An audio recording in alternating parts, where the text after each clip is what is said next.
They swung through the cooling September night as if they've spent years in this moment. It's because they have. Advertisement. They swaggered through the screams of Chavez Ravine as if they grew up embracing this feeling. It's because they did. Those 5 consecutive division titles still matter. Those 45 playoff games still mean something. All those autumn triumphs and their accompanying scars are still working, sculpting, shaping the Dodgers into the team that stepped onto the Dodger Stadium field against the Colorado Rockies on Monday in the first of a 3-game showdown for control of the National League West. Dave Roberts saw it. He knew it. He couldn't wait for it.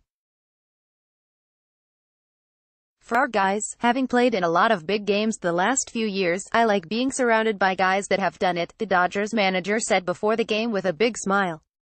Moments later, it was the Rockies who were surrounded by guys who have done it, surrounded, and swatted, and stifled, and slugged into a harmless purple haze that quickly dissipated in the Dodgers' 8-2 victory.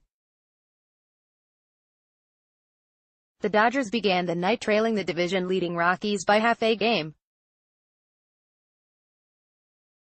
They essentially required only 9 minutes to punch their way back into first, Jock Pederson's leadoff homer supplying a jab from which the Rockies couldn't recover. The Dodgers began the night worried about controlling the Rockies' vaunted hitters. Hyun-Jin Ryu required but 7 shutout innings to remind everyone how that's done. It's a playoff game, Roberts announced before the game, and sure enough, both teams played like it. The Dodgers knew what to do. The Rockies did not. During those last 5 seasons in which the Dodgers have participated in those 45 playoff games, the Rockies have just played one, last year's wildcard loss to Arizona.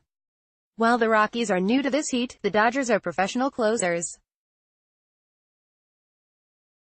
They've not only won 5 consecutive division titles, but they've clinched all of them before the final 3 games of the season. They see the finish line, they don't mess around. They know the drill. On nights like this, it seems like that stuff matters. The Rockies' John Gray threw a wild pitch that led to a run in the first. His teammate Charlie Blackmon missed a fly ball that led to a 4-run inning. When Max Muncy powered a ball into the right field pavilion for a 3-run homer in the 3rd inning, the lead was 6 runs, Gray was done, and the Rockies looked cooked.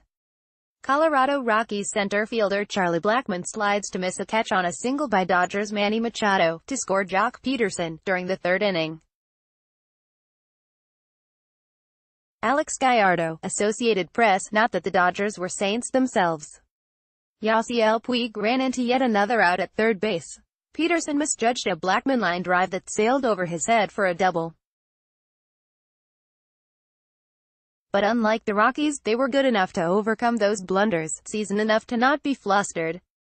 Advertisement. Experience helps, the ability to slow things down and stay focused for 3.5 hours, Roberts said.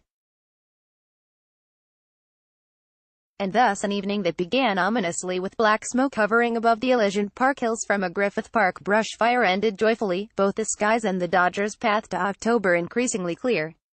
With 11 games remaining, the Dodgers have a very real chance of sweeping this 3-game series and sprinting first to the tape. Ace Clayton Kershaw pitches Tuesday. Future ace Walker Buehler throws Wednesday. Then the Rockies leave the Dodgers schedule for good, and in the Dodgers' final 9 games, only 3 are against a team with a winning record. Dodgers still could blow this thing. The Rockies are pitching their ace Kyle Freeland on Tuesday, and the Dodgers' final week will be at rivals Arizona and San Francisco. Stuff still could happen. But if Monday is any indication, they're not going to fail because they flinch. All of our guys are really starting to narrow their focus that much more, Roberts said afterward. They understand what's at stake. Take Pederson. He added a second home run in the 4th inning, against reliever Harrison Musgrave, the first of his 23 homers to come against a left-hander, and does any of this look familiar? In last year's World Series, Pederson hit 3 home runs with a 1.344 on-base plus slugging percentage. 2 years ago in the division series, he had the big, clinching game homer against Washington's Max Scherzer.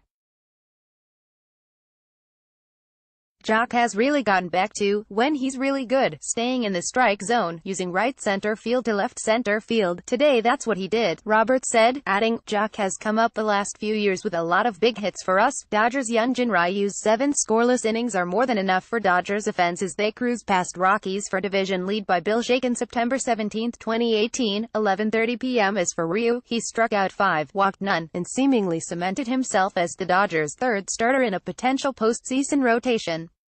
This also might look familiar. Although Ryu was left off last postseason's roster, he has a 2.18 earned run average and 3 career postseason starts. He's always been a big game pitcher, Roberts said. For him to be healthy and set the tone for this series, in complete command tonight. We fed off him. The difference in this combination of talent and experience between these teams that showed Monday night has been revealing itself for much of the past week. The Dodgers won for the 5th time in 6 games, scoring an average of 9 runs per game in those wins. Meanwhile, the Rockies lost for the 3rd time in 4 games, averaging less than 1 run in those losses. For two teams still so virtually even, they seem to be traveling in different directions. At this rate, the Dodgers appear headed toward a place they've been before. The Rockies, too.